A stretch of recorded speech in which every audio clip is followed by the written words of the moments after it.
$432.48. That's how much my Apple high yield savings account made me in 2024. If you want to see how much I had to save, go ahead and keep watching, and of course like, comment, and subscribe if you are enjoying the content. Before we begin, I just want to thank you guys so much for the overwhelming support. I know I haven't uploaded in about 5 months. Even though I haven't, you guys have been supporting the channel with likes and views, especially through the Lambo video. I'll do my best to start doing more weekly uploads. We'll make that a challenge for this year, so hopefully I can start and continue making videos that you guys enjoy.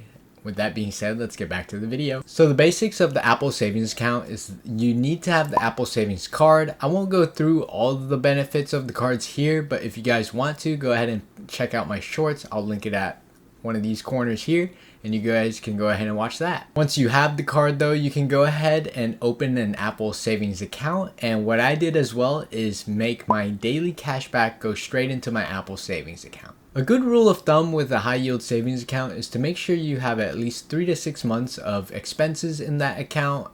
This is mainly used for emergencies.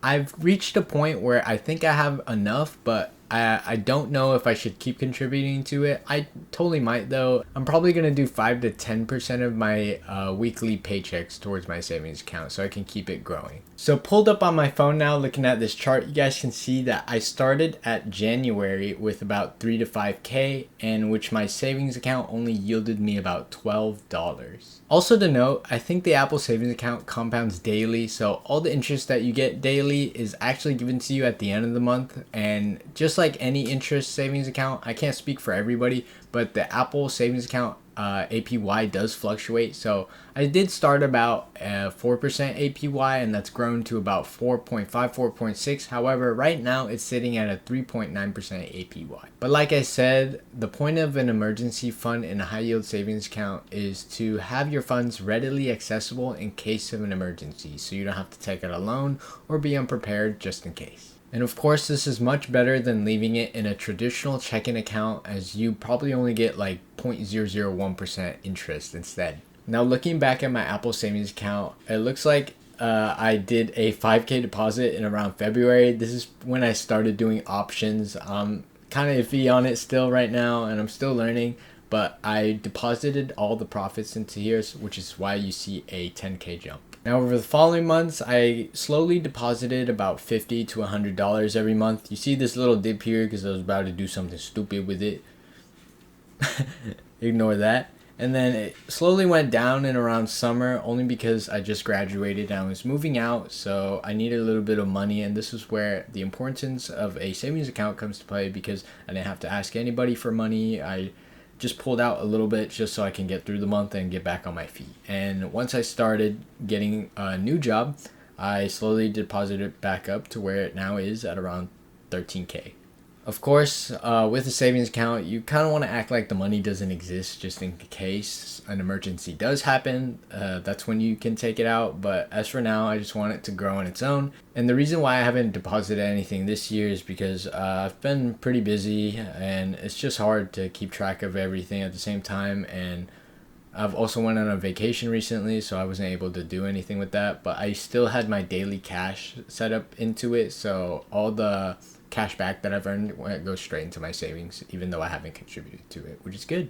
And now looking at my statements for 2024, you guys can see that I started about a $12 interest, and that's grown to about $27, moving up to $38, and now $40. And now I'm sitting, even with the 3.9% APY, I'm getting a little bit of about $40 a month. This is great, just because this is about as much as a tank of gas for me. So an extra $40 a month really goes a long way, even though I'm not taking it out. Just like any credit card, with the Apple Card, you want to make sure you pay it off in full on time every month, just so you can keep accruing interest in your own account instead of owing people interest, because that 3 or 4.5% APY that you would be getting isn't really worth it if you owe like 20-30% on your card every month. And like I said, even though I haven't been contributing to it, I really want to pick up the ball again and start making videos and holding myself accountable. So for this year, I want to try to make my net worth 100K, and A thing that would help me along the way is I am starting a new job soon, so I'm looking forward to that and seeing what I can do. And just to keep a note to myself, I am sitting around maybe a 25K net worth between my savings, my Roth IRA, and my investing account. Side note though, one thing I will mention, and that one feature I would love for Apple to add, is definitely a reoccurring deposit system, just because I feel like most financial apps, especially through investing and savings, they have a reoccurring deposit system where you can just set it up and forget about it, and each week or however you want to set it up, it automatically takes it out of your bank account. However, with Apple, you manually have to add it, so that's probably the biggest downside at the moment. However, if they do add this system, it'll definitely be a boost and help a lot of people who do open an Apple savings account consistently save. And another thing to also keep in mind is any interest you do make on your Apple savings account is counted as ordinary income, which is taxable, so make sure you get the necessary documents.